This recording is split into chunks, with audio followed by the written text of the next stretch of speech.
The Truth Girls. Hi everyone. Well, it turns out Wikileaks says the CIA is using popular TV, smartphones, and cars to spy on their owners. So Wikileaks has gotten all this information and they have it here on their site in a section called Vault 7, CIA hacking tools revealed.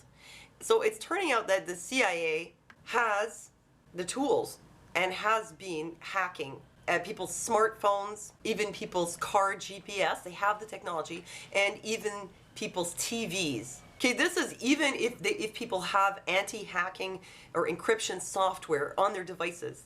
The CIA has the means to get around this. And if they can hack your GPS, this means potentially they have the ability to take command of someone's car from a distance and cause an accident. Okay, a few things I want to say about this. Number one, remember with the San Bernardino shooting, the terrorist incident, race to discover how FBI cracked San Bernardino killer's iPhone. Remember that? They couldn't get into their phone and, you know, the company wouldn't give them the password, and finally they got in there. Well, the CIA's had this technology all along.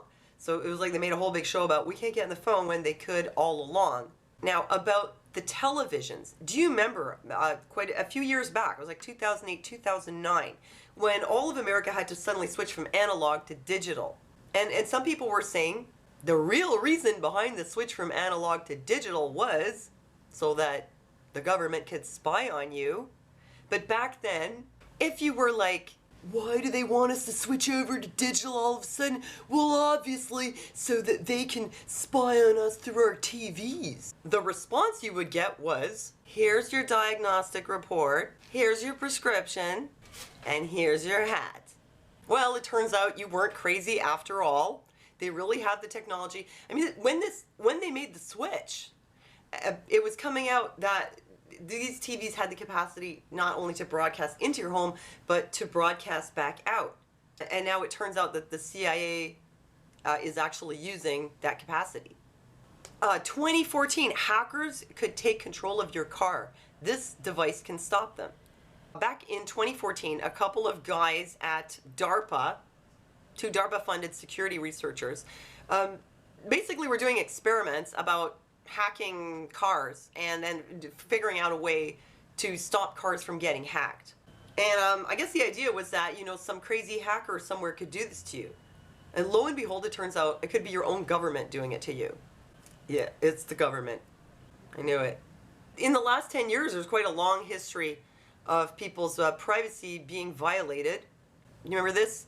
From 2014, sneak and peek warrants allow police to secretly enter homes without notice. They were giving these warrants, but it was basically like just a rubber stamp. You want a warrant? You got it. And the police could go in, poke around your house, and leave, and you would never know that they had been there. And remember the crazy conspiracy theories about a global listening operation where they could listen into your cell phones and into whatever else you were doing? And then Edward Snowden, of course, confirmed the existence of Echelon, which is doing exactly that. So what can you say? It turned out the conspiracy theorists were right. It's real. It's all real. Yeah. Okay, look.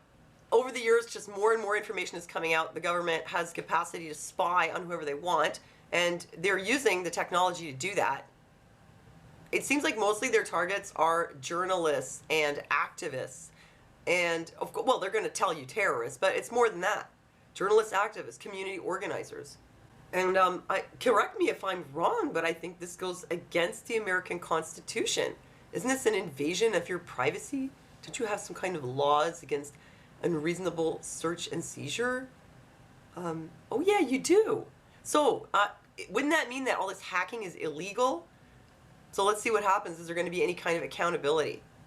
And apparently the CIA tried to take measures to make sure that they won't be held accountable. So just wanted to give you a heads up. Let me know what you think. And thanks for listening to me. Thanks for giving me a thumbs up. And I'll see you next time.